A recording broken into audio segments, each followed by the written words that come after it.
Hi, my name is Rebecca Cavanagh, and I am obsessed with watercolor.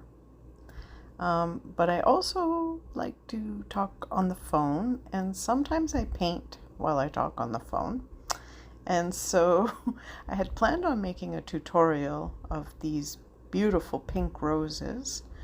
Um, but unfortunately, I started chatting on the phone with my mom, and I started painting. So this painting got started before the tutorial did.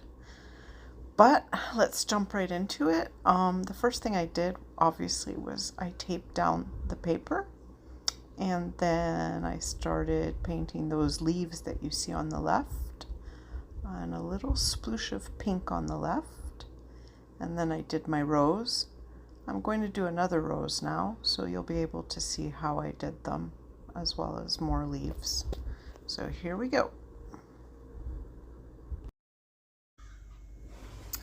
For this painting, I'm using a mixture of kind of brown and green, some blues and yellows, as well as a blue-green paint that I have. So right now I'm just going to make a stem and bring it up to the rose that I had previously painted, using a thin line of brown, and then I'll sort of figure out where I'm placing my leaf, and here we go.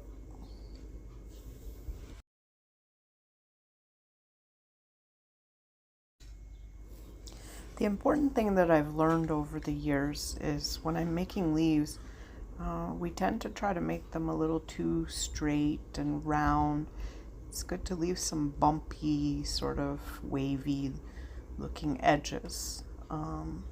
The other thing is to add in colors as I go along. So when I say add in color as I go along, I mean to drop in wet on wet and create some shading. Now I decided that this leaf was too small, so I am going over it and making it bigger with a darker kind of green. And you see I've added a bit of blue too, and it adds kind of a neat effect.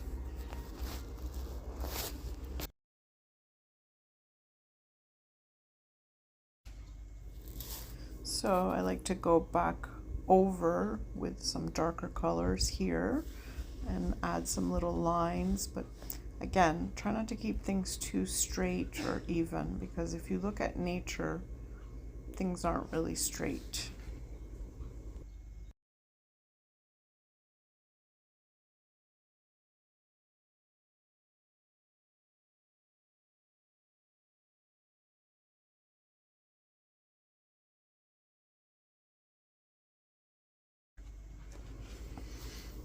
So now I'm going to add another stem, and then I'll do another rose. For the pink for the rose, I'm using a color called Primrose, so it's fitting.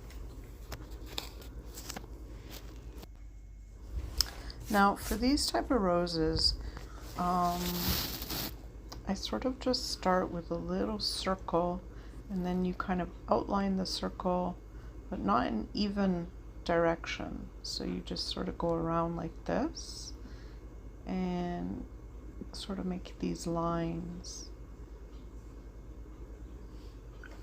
Then I wet my brush and I come back with less color and more water.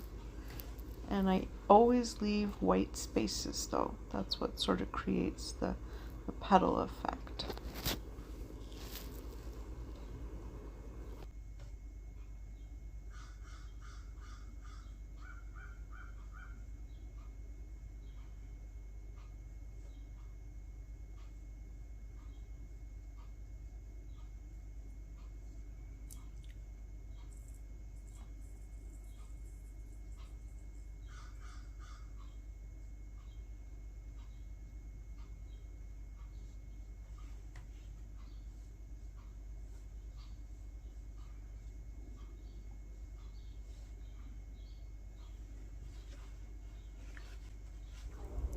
After I have this shape of a rose, I come back in with some more color and I just add some lines here and there for shadow.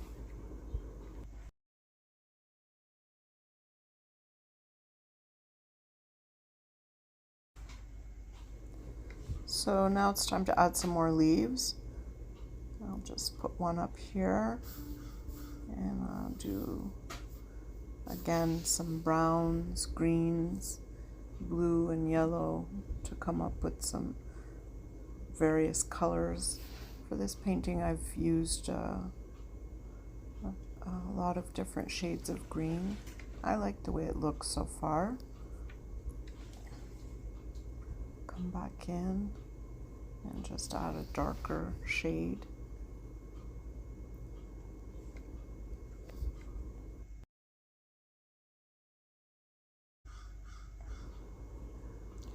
Now I'm adding in another leaf right here, and then another one here, using those darker greens. I'm trying to get it to bleed into the rose, but the rose is not as wet as it should be. And now I'm not really happy with what I've done here. I'm going to try to fix it.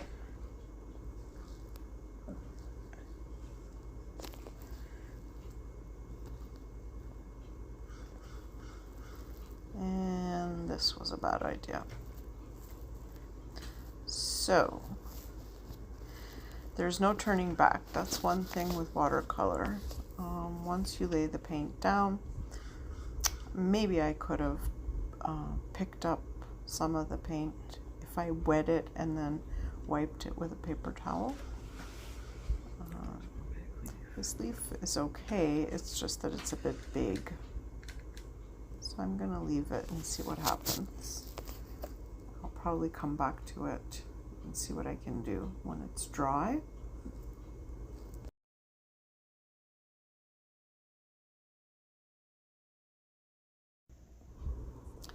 Now I'm just going to paint in another stem here and some little leaves, and I'm going to do a kind of a bloom, a small bud of a rose. So this is the little shape where the bloom would grow. And I'll add some pink after I get this part shaded in.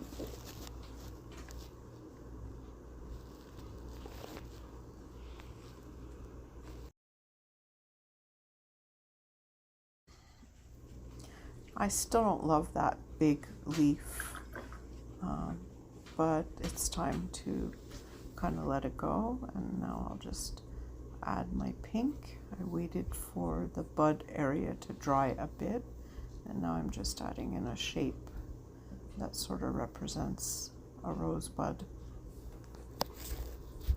with a darker pink and more paint. It's the same color, it's just that I've put less water, so it gives a darker color. Now I wet my brush and I just did like a little highlight, took some of the paint up.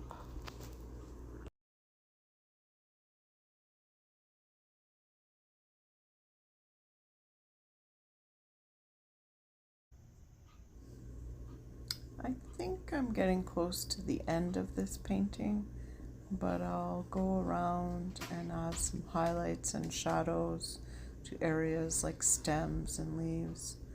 I add in some darker colors for shadows, and then I think I'll be done.